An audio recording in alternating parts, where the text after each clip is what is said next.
IShowSpeed is one of the most polarizing figures on the internet. Millions adore his energy, but many can't stand him. So why do some people really dislike IShowSpeed? Let's dive deep into the psychology behind it. To start, every public figure creates emotional reactions. People rarely feel neutral about those who dominate their screens. Speed's personality triggers extreme responses for a reason. His behavior taps into how we interpret attention, chaos, and authenticity. Some find him entertaining, others find him overwhelming. But disliking someone famous usually says more about us than about them. The first reason people dislike IShowSpeed is overstimulation. His streams are loud, fast, and full of unpredictable energy. For some, that level of intensity feels exhausting. Humans are wired to avoid sensory overload. Our brains prefer predictability and control. When someone constantly breaks those patterns, it feels stressful. Speed's chaotic humor clashes with people who crave calm environments. That discomfort often turns into dislike. Another key factor is personality contrast. Psychologists call it reactive dislike. We tend to reject traits that are the opposite of our own. Quiet people often dislike loud people. Serious people often dislike clowns.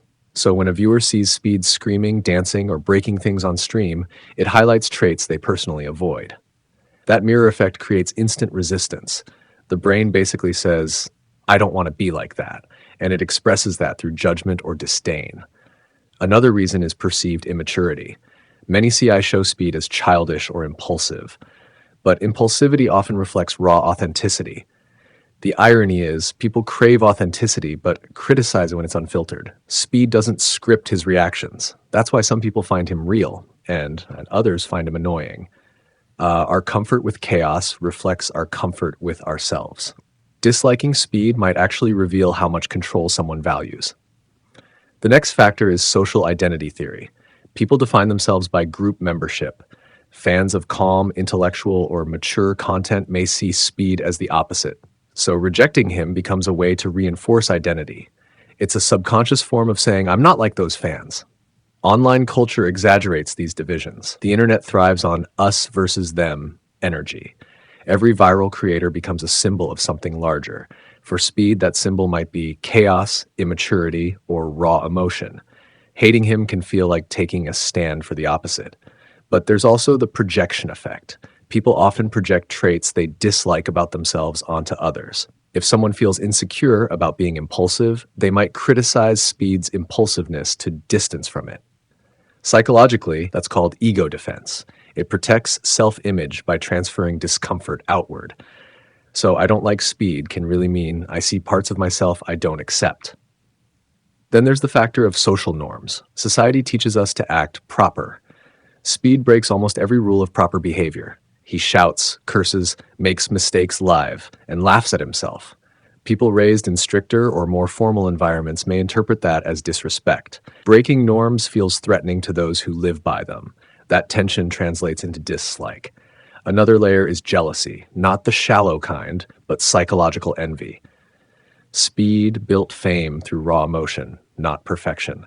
Many people work hard, stay quiet, and never get noticed. Watching someone succeed by being chaotic can sting. It challenges the belief that success requires discipline. When that belief is threatened, the ego defends itself through criticism. He's just loud, not talented, becomes the coping statement. But that dismissal hides deeper frustration. It's easier to hate than to question our own worldview. Another common reason is empathy fatigue. Speed's constant high energy can feel emotionally demanding. Some viewers feel drained by overexposure to intensity. That's why calmer creators feel safer. Our emotional bandwidth is limited. When a streamer constantly floods it, dislike is a defense mechanism. The human brain likes balance. Too much dopamine from overstimulation creates burnout. So hating what exhausts you is really a form of self-preservation. Then there's moral judgment. Every time Speed does something controversial, people moralize it. Morality gives people a sense of control in chaos. Saying he's wrong feels righteous, but that moral outrage often masks discomfort. It's not always about ethics, it's about emotion regulation. The next element is reputation bias. Once the internet labels someone problematic, new viewers inherit that bias. People start disliking Speed before even watching him. It's called social conditioning. Opinions spread faster than facts, and once a reputation forms, it colors everything after. A single clip out of context can define a person for years. People love certainty more than fairness, so they cling to a simplified version of Speed's character. That version becomes easier to dislike. Another key reason: parasocial dissonance. Viewers form one sided relationships with creators. When a creator acts unpredictably, it breaks the illusion of control. Fans and haters both feel betrayed when someone doesn't act as expected. That disappointment turns into anger. The brain treats online personalities like friends. So when a friend acts wild, the brain reacts emotionally. The dislike isn't just about speed, it's about unmet expectations. Let's also talk about humor style. Speed's humor is chaotic and sometimes crude, but humor is deeply cultural and generational. What Gen Z finds funny can feel absurd to older viewers. Humor mismatch often creates dislike, because laughter requires relatability. When someone doesn't get the joke, they reject the joker, and in the algorithm era, that rejection goes public. Comments, tweets, and memes amplify negativity. It becomes trendy to dislike certain creators. People join in for social approval. Psychologists call it herd behavior. It's not about personal experience, it's about belonging. The more people dislike someone publicly, the safer it feels to agree. Group hate feels comforting, but it's also lazy thinking, because nuanced opinions take effort, and the internet rewards speed, not depth. Ironically, that's the same energy IshowSpeed embodies.